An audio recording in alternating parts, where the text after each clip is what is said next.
बिस्मिल्लाहिर्रहमानिर्रहीम।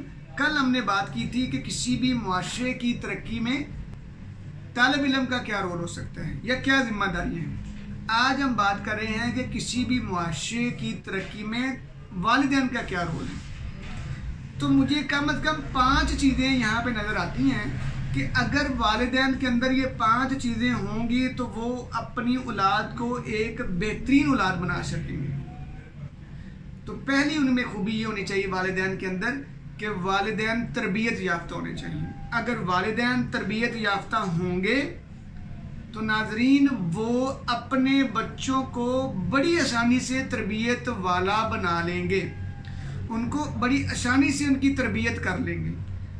लेकिन बदकिस्मती से अगर वालिदैन की ही तरबियत नहीं होगी तो फिर वो अपने बच्चों को तरबियत वाला नहीं बना पाएंगे या मुश्किल हो जाएगी उनके लिए। तो पहली खूबी वालिदैन के अंदर तरबियत याफ्ता होना है। तालीम याफ्ता नहीं मैंने कहा, तरबियत याफ्ता कहा। दूसरी बात ये कि वालिदैन के अंदर विजनरीपन होना चाहिए। वालिदैन विजनरी होने चाहिए, उनको पता होना चाहिए कि उनके बच्चे के अंदर क्या खसूसियात हैं और उन खसूसियात को कैसे पॉलिश किया जा सकता है। उनको पता होना चाहिए कि उनके बच्चे की क्या फिज़िकल नीड है, क्या स्पिरिचुअल नीड है, क्या इमोशनल नीड है, क्या साइकोलॉजिकल नीड है। अगर उनको ये बातों का पता होगा तो तब वो अपने बच्चे को वो बना सकने के काबिल होंगे जो वो बनाना चाहते हैं। ठीक, तो दूसरी बात ये आ गई कि वालिदैन को विजनरी होना चाहिए। तीसरी बात आ गई, वालिदैन को मोटिवेटेड होना चाहिए कि वो अपने बच्चे को जो बनाना चाहते हैं उनके अंदर इतनी मोटिवेशन होनी चाहिए, जोश और जज्बा होना चाहिए कि वो जो अपने बच्चे को बनाना चाहते हैं वो कुछ बनाने के लिए हर उस काम को कर गुजरे जो वो करना चाहते हैं।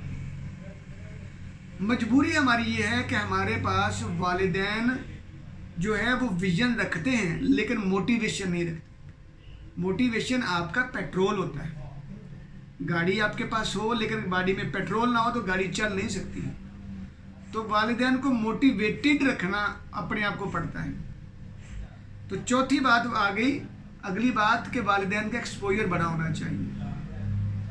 एक्सपोजर बड़ा होने का मतलब ये है कि उनके तजुर्बात और ऑब्जर्वेशन बड़ी स्ट्रॉन्ग होनी चाहिए। उनके पास तजुर्बाती नॉलेज होना चाहिए, उनके पास प्रैक्टिकल विजडम होनी चाहिए। थियोरेटिकल विजडम के साथ साथ, बुकिश इल्म के साथ साथ उनके पास प्रैक्टिकल नॉलेज भी होना चाहिए। तो जितना उनका एक्सपोजर वास्ट होगा, जितना उनका एक्सपोजर ज़्यादा होगा, उतने ही चांसेस ज़्यादा होंगे उनके बच्चे की परवरिश के, तरबियत की। तो ये बात हमें समझ आ गई कि वालिदैन का एक्सपोजर ज़्यादा होना चाहिए, उसमें प्रैक्टिकल विजडम ज़्यादा होनी चाहिए। उनको पता होना चाहिए कि बच्चे को कैसा माहौल देना है। उनको पता होना चाहिए कि जो माहौल देना है उस माहौल को कैसे दिया जाएगा, कैसे क्रिएट किया जाएगा। ठीक, और अगली बात और आखिरी बात जो वालिदैन के साथ साथ हर इंसान के लिए ज़रूरी है कि उनको हार्ड वर्किंग होना चाहिए। जो बंदा हार्ड वर्किंग नहीं है वो कभी भी तरक्की नहीं कर सकता। तो हार्ड वर्किंग होने का मैं आसान सा फार्मूला बनाया हुआ है मैंने अपना कि अगर आप रोज़ के काम रोज़ करते हैं तो आप हार्ड वर्किंग हैं। यानी रोज़ की जिम्मेदारियां अगर आप रोज़ पूरी कर रहे हैं तो आप हार्ड वर्किंग हैं। आपको एक्स्ट्रा एफर्ट करने की या ओवर टाइम लगाने की ज़रूरत नहीं है। अपने डेली के टारगेट्स मीट कर रहे हैं तो यू आर हार्ड वर्किंग। तो सबसे ज़रूरी बात शायद यही है कि जो बंदा हार्ड वर्किंग होता है वो तरक्की करता है, जो बंदा मेहनती होता है वो तरक्की करता है। तो मैं अब आखिर में ये बात करने लगा हूँ कि भी हर बंदे को हार्ड वर्किंग होना चाहिए। जी जज़ाकल्लाह।